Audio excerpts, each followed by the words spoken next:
पहले तो श्याम मेटालिक से शुरू करते हैं, क्या राय है आपकी इस आईपीओ पर?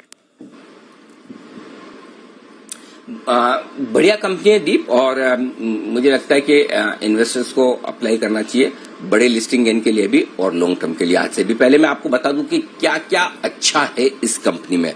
प्रोमोटर्स बहुत ही एक्सपीरियंस है इस बिजनेस में, लगभग 15 से 20 साल का उनका जबरदस्त अनुभव है इस कारोबार में। तो सबसे पहली चीज ये कि एक्सपीरियंस प्रोमोटर्स है। कंपनी का ट्रैक रिकॉर्ड बहुत ही इंप्रेसिव है। पिछले 10 साल से कंपनी लगातार मुनाफा कर रही है, लगातार एक्सपांशन कर रही है। 7% की दर से एक्सपांशन कंपनी का चल रहा है, यानी कि ग्रोथ ओरिएंटेड है। वो कहते हैं कि ग्रोथ की भूख होनी चाहिए प्रमोटर्स में, मैनेजमेंट में, कंपनी में, वो नजर आती है।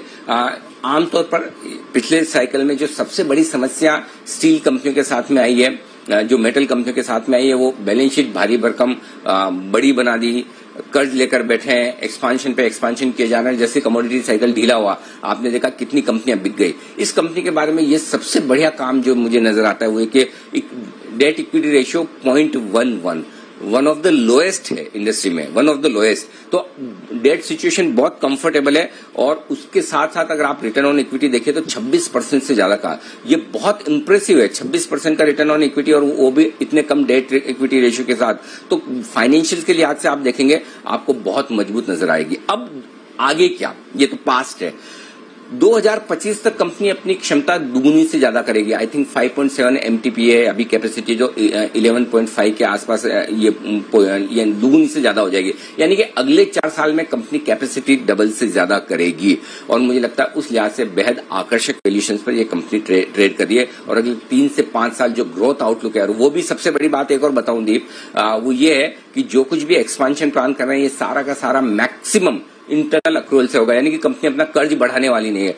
इससे बढ़िया आपको बैलेंस शीट क्या मिलेगी, इससे बढ़िया आपको ग्रोथ ओरिएंटेड कंपनी क्या मिलेगी, इससे अच्छा मैनेजमेंट क्या मिलेगा। तो मुझे लगता है ये तीनों चीज इस कंपनी के बड़े फेवर में जाती है। एक ही नेगेटिव है जो मुझे इस कंपनी में दिखता है, वो भी खाली एक कहना चाहिए कि टेक्निकल नेगेटिव है कि इस आईपीओ के बाद प्रोमोटर्स की हिस्सेदारी रहेगी 88.5% के आसपास, 88.35%। सेबी का जो नियम है कि प्रोमोटर्स को अपनी हिस्सेदारी 75% तक इवेंचुअली लानी है। अगले 2-3 साल में जब भी इनके पास जितना समय होगा उस हिसाब से प्रोमोटर्स को अपनी 13-13.5% हिस्सेदारी कम करनी होगी। तो वो थोड़ा सा रहता है, लेकिन जो कंपनियां अच्छी परफॉर्म कर रही हो उनके प्रोमोटर्स को हिस्सेदारी बेचने में कभी कोई समस्या आती नहीं है। और कंपनी की परफॉर्मेंस जैसी रही है पास में, वैसी फ्यूचर में अगर होगी और होने की पूरी संभावना मुझे लगता है। जो मैंने मैनेजमेंट से बात की, जो मैंने DRH भी पढ़ा है, उसको देखकर मुझे लगता है, जो इंटरव्यू आपने देखा था, हमने शुक्रवार को भी किया था, मुझे लगता है ये कंपनी कमाल करने वाली। तो ये कंपनी आराम से आपको मोटे लिस्टिंग गेंस दे सकती है।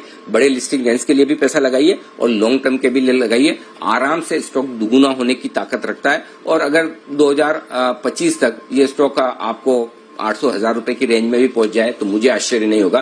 तो जो शॉर्ट टर्म इन्वेस्टर है जिन्हें पहले दिन बेचना है वो लगाएं। जो लॉन्ग टर्म इन्वेस्टर्स हैं 1 से 3 साल का व्यू रखते हैं जरूर लगाएं। और जो 5 साल 2025 तक इस स्टॉक को रख सकते हैं उनके लिए बहुत बढ़िया इन्वेस्टमेंट है। तीनों तरह के इन्वेस्टर्स को लगाना चाहिए।